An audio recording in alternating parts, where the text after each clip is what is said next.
The setup of the work, briefly, is that what Augustine is trying to do here is combine a book on biblical hermeneutics, which is basically a way to understand Scripture, a guide to understanding Scripture. Hermeneutics is basically a methodology for understanding things. So he's combining kind of this book on biblical hermeneutics with an exposition on Christian rhetoric, basically putting forward his position on Christian rhetoric. Now remember, he studied rhetoric as a young man, so obviously he thinks there's some great value to it, but he's got to make the case, because in the early church there were a lot of people who said, rhetoric is one of those pagan arts. It's one of those pagan pursuits, and we can't trust that. If you look at the biblical patriarchs of the Old Testament, if you look at people like Peter or Matthew or Paul, there's no indication that any of these people had professional training to preach or teach at all.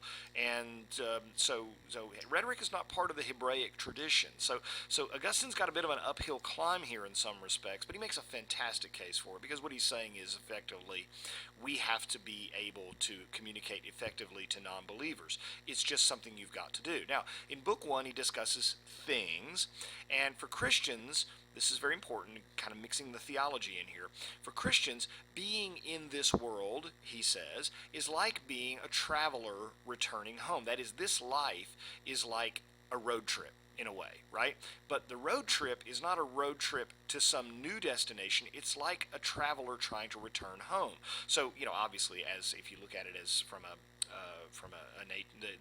the aspect of sin and these kinds of things, we're born as sinners, and what we're trying to do is return to a state of innocence, right? And so the salvation process and the redemption process and the sanctification process are all part of this, right? So Scripture, according to him, as it's laid out in Book 1, helps us on that journey back home. And so what he's trying to set this up, because he's saying, now look, the thing here is our spiritual journey.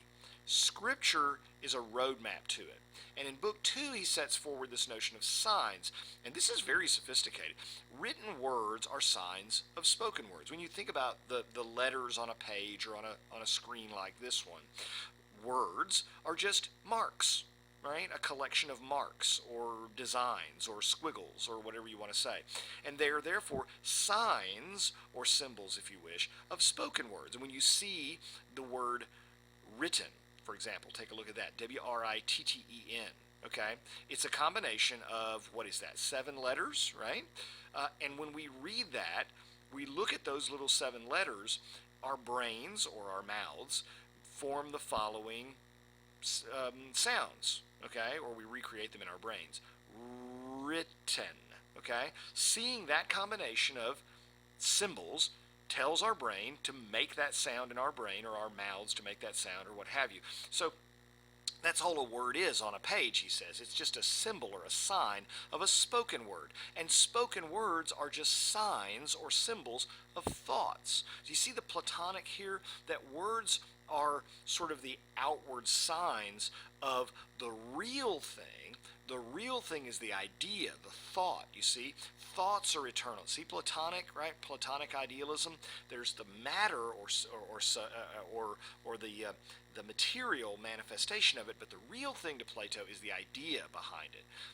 Words, thus, are catalysts to the contemplation of ideas. Now, this is a very sophisticated thing, and I'm going to tell you something. If you really want to look at where this ends up, you go look at Emerson, Ralph Waldo Emerson, on nature, okay? Because he says words are signs of natural facts. Particular natural facts are signs of particular spiritual facts, okay? And what he's basically moving towards is a theory of language. And he gets it from this Augustine tradition, this Platonic tradition. So this is quite a sophisticated thing. He's asking you to say, now, before we begin with rhetoric, let's ask this question, what are words? Don't forget what words are. Now, he offers this famous analogy in his work on Christian doctrine, where he offers up the analogy of the Israelites despoiling the Egyptians. Well, when Pharaoh kicks out the Hebrew people and they wander, before they go wandering in the wilderness, but right after Charlton Heston leads them across the Red Sea, if you've seen the movie, they're allowed to take things from the Egyptians. Most people kind of overlook this, but they're allowed to take things, and they're allowed to have gold and valuables and things like that with them from the Egyptians themselves. The Egyptians actually kind of pay them a sort of departing ransom or booty that they're allowed to take with them. So they're allowed to despoil the Egyptians. It's not looting because they're allowed to, and the Egyptians let them. But anything, just get out of here. Take your plagues and go. They took a whole bunch of things that they had permission to take. They take them with them. And the reason this analogy is interesting is because what St. Augustine is saying is, look, even in the Old Testament, even the chosen people, the Jews, were allowed to do this, to take from non-believers, from non-Jews, that which they needed for their journey, that which they needed to establish a new homeland. There is no reason why we cannot take that which is permissible to take and usable to build our church with. And if rhetoric is one of those things, then we ought to do it. All right? It's a very creative argument. It's very, very well made. Well, Book 4 deals with rhetoric itself, and the great achievement of Book 4, in a nutshell, is this. We have the three types of speech: forensic, epideictic, and deliberative. And Cicero comes and weds that to the three purposes of speaking. Okay? So if you look at Cicero's works, he says, well, you have three types of speeches, but let's don't just stop there. Let's look at the purposes of teaching, of speaking. And purpose number one is to teach. Usually that's associated with forensics, right? Or forensic sorts of speeches. A classroom lecture and a legal speech are somewhat similar. You're trying to prove something, hopefully. You're trying to educate an audience, a classroom, students, a jury, right? So they're kind of analogous. Epideictic speeches are really there to kind of entertain or delight, or at least for us to find some sort of pleasure in them. Even if they're about sad things, they can still move us to feel that sadness. But it's the artistry that we enjoy in an epideictic speech. Was it well done? Did he do a good job? Gosh, he did a great job on Uncle Fred's eulogy. Or, boy, that was the best wedding speech I ever heard, and that sort of thing. So it's designed to actually make us enjoy them in some respect, even if the occasion's kind of sad. And then, of course, the third thing Cicero does is he says, look, there's a third purpose that you would give a speech for, and that's to move an audience to do something, move them to action. And, of course, the most common kind of type is deliberative. So what Cicero's done is he's done this really cool thing and said, look, let's don't just look at the types of speeches. Let's look at why we give speeches. And when you look at why we give speeches, there are three reasons. And guess what? Those three reasons roughly line up with the three types of speeches themselves, okay? So, no-brainer. Just, again, he probably didn't invent all this. He's just the guy who just crystallizes it for you, and you go, oh, wow, that was simple. Well, here's what Augustine does. Augustine takes what Cicero did in that respect, and he goes one step further and weds a particular speaking style to each of those. So teaching speeches, which are generally forensic, should, in Augustine's mind, generally use the subdued style.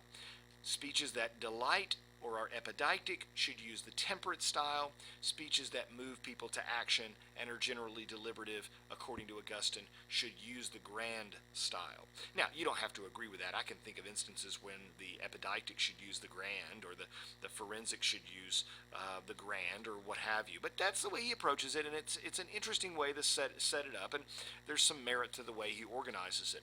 But that is his great contribution, fusing the three duties or types of speeches to the three purposes of speaking, that is, to the three types of oratory, to the three types of style. So there we have the final fusion there.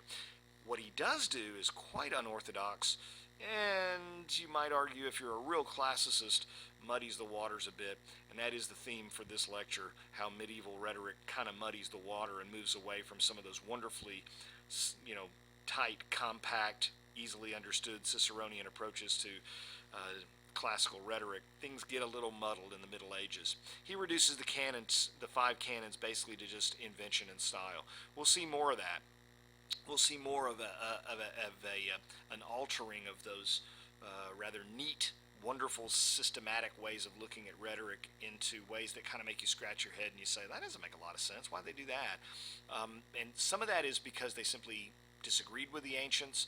Some of it is because they just plain didn't understand them. And then finally, some of it was because they simply didn't have access to all of the texts that their ancestors had. And perhaps with a full library of Cicero or Aristotle or whomever, they would have probably gained a greater appreciation. But that's for another time.